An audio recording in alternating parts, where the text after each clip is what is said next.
terbang yang menggunakan trek nomor 20 dan ketiga. Namun persaingan dari tiga mereka berada di grup 10 menggunakan trek nomor 1. Sekarang mendapat tempat acara yang akan dilangsungkan. Acara Bidar 15 pemain lelaki akhir bagi kita di terbuka ini, di mana sebanyak 15 pasukan langsung melayakkan diri ke peringkat akhir dan dari acara Bidar perahu 15 pekayu lelaki akhir kategori terbuka ini baru saja dilepaskan oleh pegawai pelepasan yang mana di dalam zon larangan memotong alur 200 meter ini ternyata penguasaan sekali lagi dari tim landas yang mana perahu yang menggunakan trek nomor 1 landas 20 langsung laju seperti roket terus berada di hadapan meninggalkan pesaing mereka yang menggunakan trek nomor 22 N3 borak terbang ini berada di pertengahan perahu, berada pada kedudukan yang di mana kala di kedudukan yang ketiga perahu yang menggunakan trek nomor 15 landas 21. Di kedudukan yang keempat adalah perahu yang menggunakan trek nomor 38 Sinaran Ratu Tasmin. Dari Sinaran Ratu Tasmin. Jadi terima kasih kepada pengunjung sekali lagi. Sama-sama menggunakan Regatta Sarawak 2025. Ternyata pada ketika ini acara Bidar 15 pekayu lelaki akhir kategori terbuka ini sedang hangat langsung mencecah 300 meter dari garisan permulaan sebentar tadi. Tetapi apa yang menariknya adalah perjuangan yang dipamerkan oleh pekayu perahu yang menggunakan trek nomor 22 N3 borak terbang 8 ini mengambil tumpuan berjaya memintas sedikit demi sedikit perahu yang menggunakan trek nomor 1 landas 20. Jadi memangnya apabila melihat kedudukan perahu mereka tergugat, maka pekayu landas 20 ini terus melakukan perkayuhan bertenaga mereka.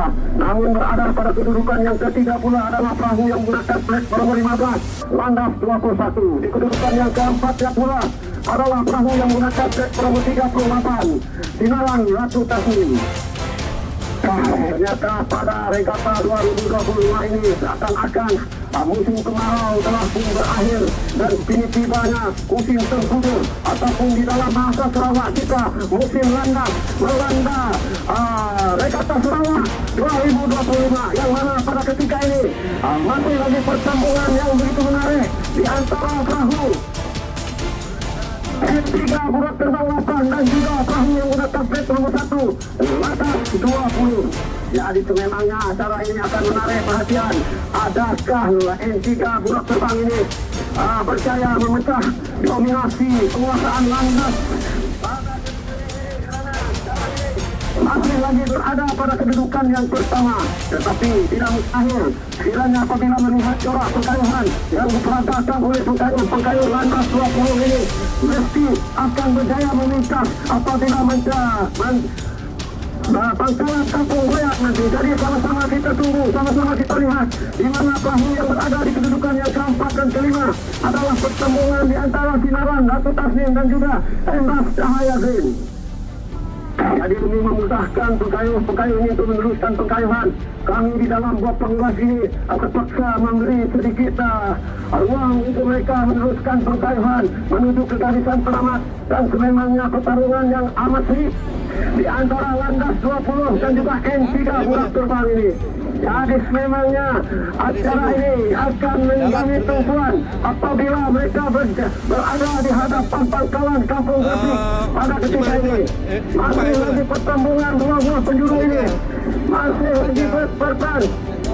Tidak punya pintas memintas di antara kedua buah perahu ini.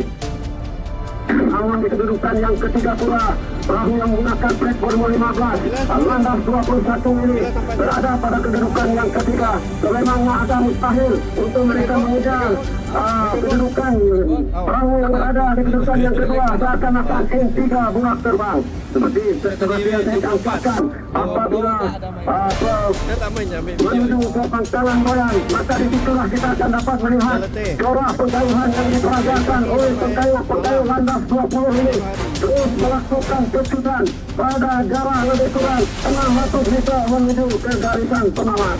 Dan Apa yang menariknya adalah pertemuan di kedudukan 6, 7 dan 8 ini memang amat sukar untuk dikenal pasti perahu-perahu mereka karena ada jauh ke belakang, dan ternyata pada ketika ini kami masih belum dapat mengenal pasti perahu manakah yang berada pada kedudukan pertama dan kedua. Jadi untuk perincian selanjutnya kita bersama dengan rakan Polas kita, saudara Yu, silakan. Terima kasih akan petugas rakan Polas, saudara Hamdan. Kalau kita perhatikan ada dua buah perahu yang berada di hadapan ketika ini.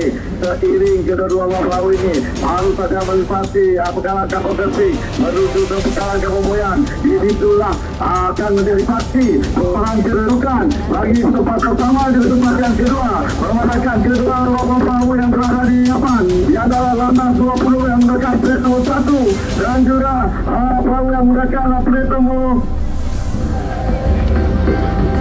N348 yang mendekat plate nomor 22. Inilah dua perahu yang menjadi tumpuan berputar di tempat pertama di tempat yang kedua. Dengan momentum kayuhan yang ditunjukkan, adakah mampu landas untuk mengungguli bagi acara perahu bidang 15 pegayuh lelaki air ini jadi terbuka. Sama-sama kita perhatikan perahu adakah yang akan berada di hadapan apabila mereka melintasi pekarangan kapal Moyan ini.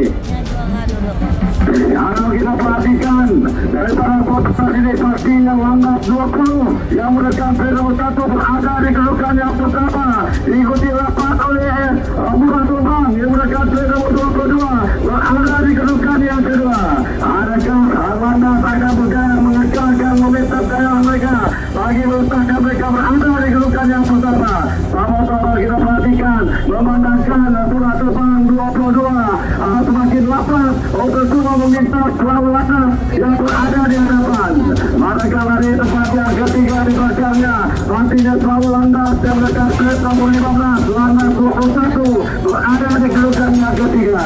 Dalam persaingan demi persaingan akan berlintas kedua perahu ini seiring gini-gini. Adakah yang memintas di mana Burak Turbang berjaya memintas sedikit di depan jika mereka berada di kedudukan yang pertama. Adakah kedudukan ini akan kekal hingga ke arah pertama? Sama-sama kita perhatikan dengan acara kecil yang berlangsung manakala Burak Turbang ini semakin aktif untuk menemukan acara ini. Namun dari diberikan saingan oleh landas yang satu mengubah suara kayuhan mereka bagi teman-teman ini melengkapkan otoritas ini. Sama-sama kita perhatikan N3 Burak Turbang ini berada di hadapan meninggalkan sedikit saja landas 20 memberikan plate 1 sekarang mendapat tempat yang kedua. Tiga ke tempat yang keempat di belakangnya di antara Hendra Kaizin dan juga landas 21 persaingan di tempat yang kedua dan juga di tempat yang ketiga di tempat yang keempat. Jadi dengan ini di tempat yang ketiga Hendra Kaizin mampu memintas perahu yang mendekat plate nomor 15. Jadi dengan ini itulah keputusan bagi acara perahu bidang 15 generasi akhir bagi kategori terbuka. Untuk keputusan lanjutnya saya serahkan kepada rakan kita di Grand Stand. Silakan. Terima kasih Yus dan juga Hamdan. Seperti mana yang kita maklumkan tadi, untuk perahu bidang 15 pekayuh lelaki akhir kategori terbuka, keputusan rasminya adalah seperti berikut. Tempat yang ketiga jatuhnya kepada perahu yang menggunakan plate nombor 27 Indra Cahaya Zain. Tempat yang kedua jatuhnya kepada perahu yang menggunakan plate nombor 1 Landas 20. Dan Johan jatuhnya kepada perahu yang menggunakan plate nombor 22 N3 Burak Terbang 8. Tahniah kita ucapkan, ini merupakan keputusan tidak rasmi. And of course the race is over, and thank you to our commentators DJ Hughes and Hamdan in the river right there, and you guys are awesome. But now it's time for the unofficial results for P03F Bidar boat. We have 15 male paddlers open category finals. At number 3 we got Enras Cahaya Zen.